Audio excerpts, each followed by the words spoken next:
Olá, cursistas! Nossa aula de hoje é sobre educação fiscal, tema do fascículo 9 do curso Controle Social das Contas Públicas, que na realidade é uma realização da Fundação Demócrito Rocha e do Tribunal de Contas dos Municípios.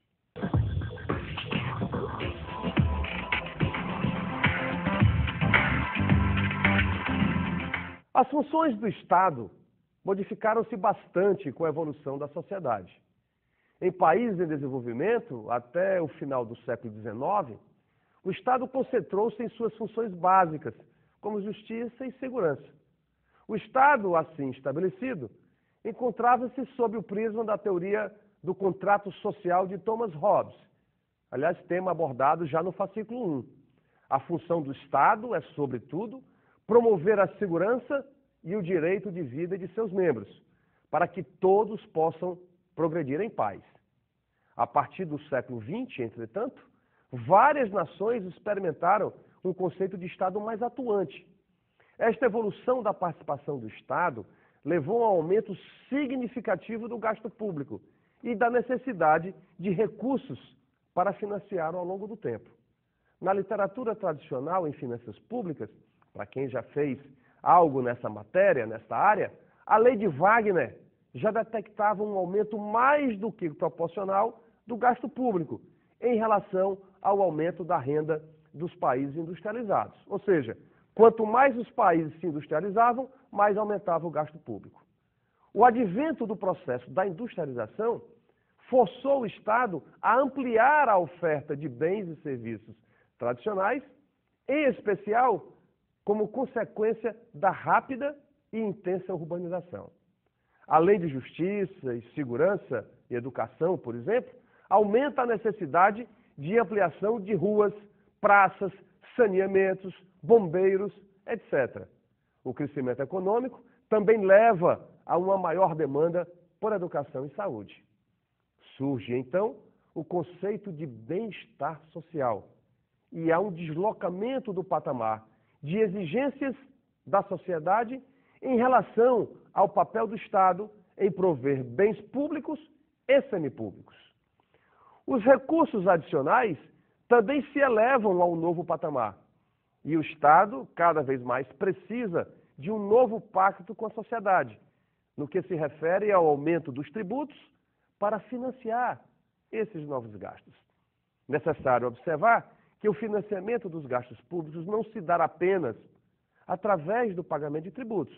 Existem outros mecanismos, mas também através de empréstimos a bancos governamentais e multilaterais de crédito, como, por exemplo, o Banco Mundial e o BID, convênios com outros entes da Federação, como a União.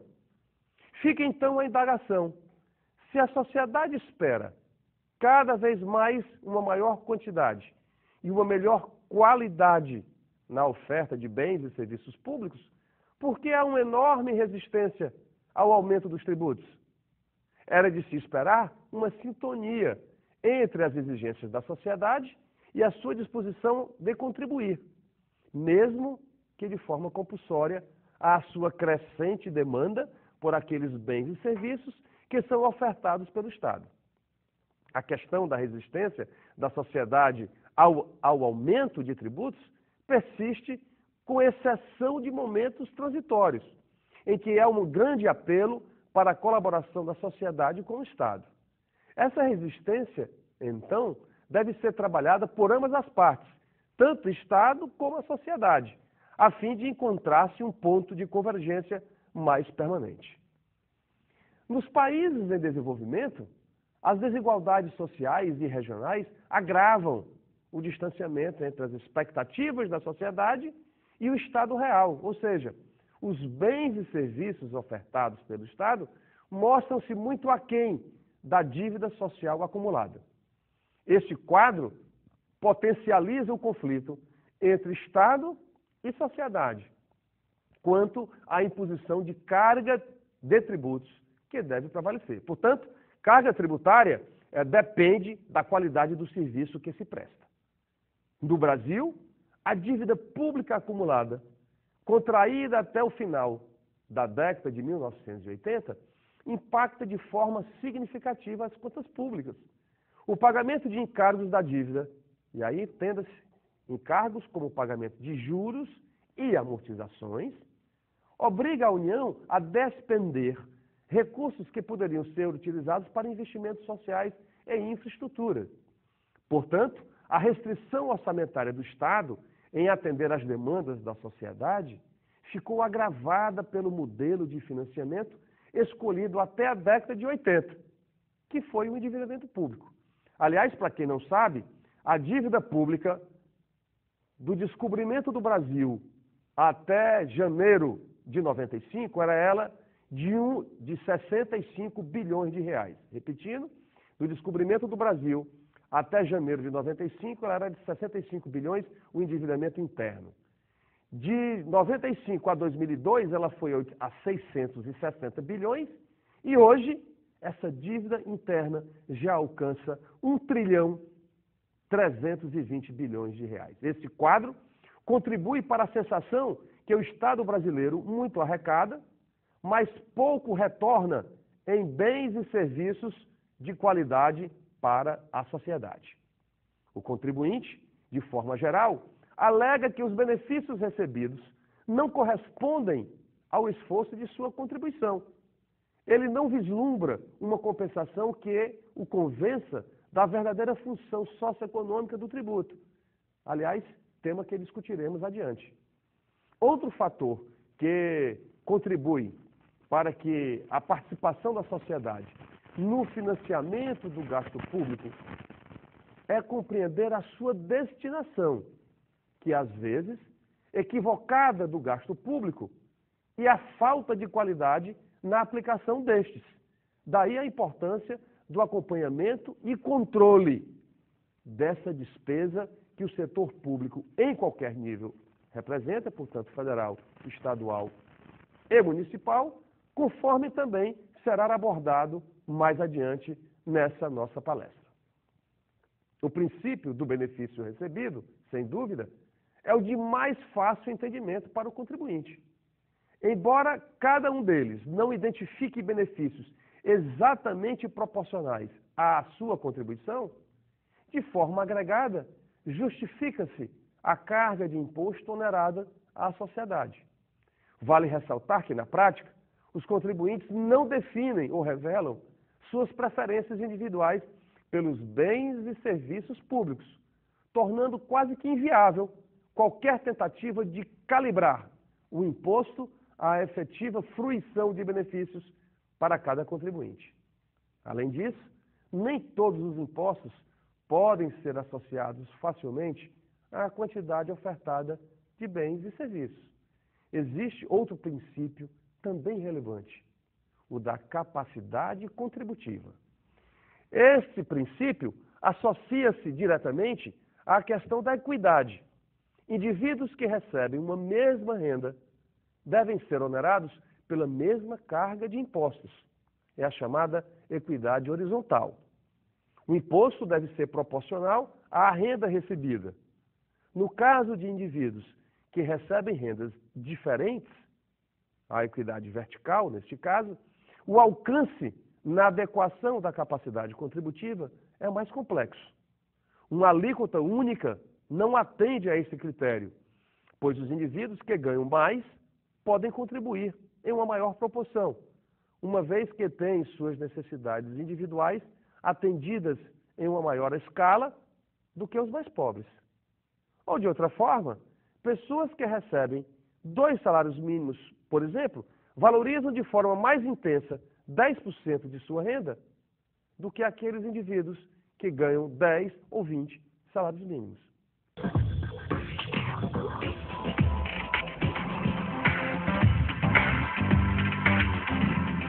A primeira função do tributo relaciona-se com a obtenção dos recursos públicos, indispensáveis à consecução do principal objetivo do Estado, que é a efetivação do bem comum. A segunda corresponde à aplicação do montante auferido com a tributação, objetivando atender às necessidades dos que convivem em sociedade. A tributação de pessoas físicas e jurídicas é a forma mais legítima e socialmente justa do financiamento do Estado, conforme demonstraremos ao final desta aula.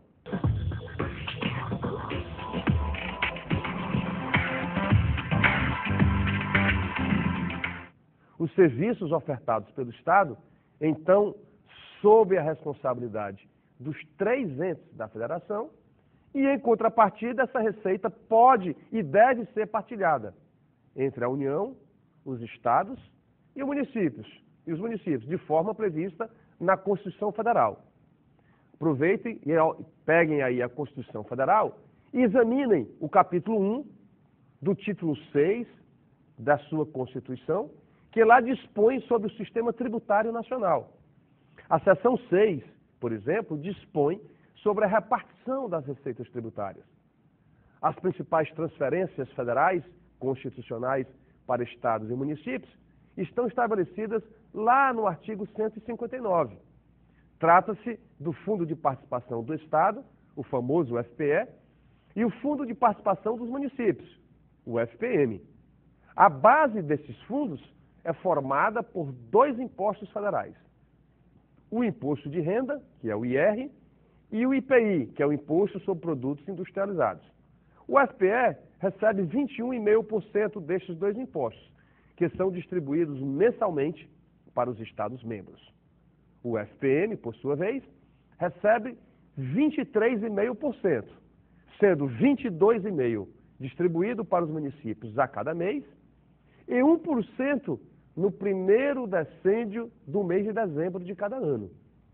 Ainda são aplicados 3% dos 2 impostos, IPI e Imposto de Renda, nos fundos de desenvolvimento regionais, em programas de financiamento ao setor produtivo, portanto, às empresas das regiões Norte, Nordeste e Centro-Oeste. Os estados repassam aos municípios 25% da receita do ICMS, que é o Imposto sobre Circulação de Mercadorias e Serviços, competência dos estados. No Ceará, o valor adicionado fiscal obtido por cada município, portanto, cada empresa declara ao Estado o seu valor adicionado, esse critério tem peso de 75% do índice de repasse. Os demais 25% são assim distribuídos: 18% pelo índice municipal de qualidade educacional, 5% pelo índice municipal de qualidade da saúde e 2% pelo índice de qualidade municipal do meio ambiente. Além disso, repassa-se ainda 50% do que o Estado arrecada de IPVA aos municípios onde são registrados o emplacamento dos veículos. Outras transferências legais foram criadas por emendas constitucionais, a fim de garantir recursos mínimos para a saúde e educação.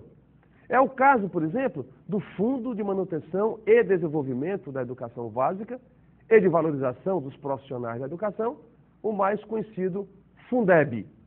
Os estados são obrigados a aplicar no Fundeb, no mínimo 20% das seguintes receitas: dos impostos estaduais, o ICMS, o IPVA e o ITCD, que é o Imposto sobre Transmissão de Causa-Mortes e Doação. Do Fundo de Participação dos Estados, do FPE, também contempla 20%, e da parcela do IPI Exportação, que é 10% daquilo que é transferido aos estados brasileiros. E ainda também 20% dos recursos provenientes das desonerações das exportações, a mais popularmente conhecida Lei Candir, daquilo que os estados desoneraram do pagamento de ICMS aos produtos que são exportados.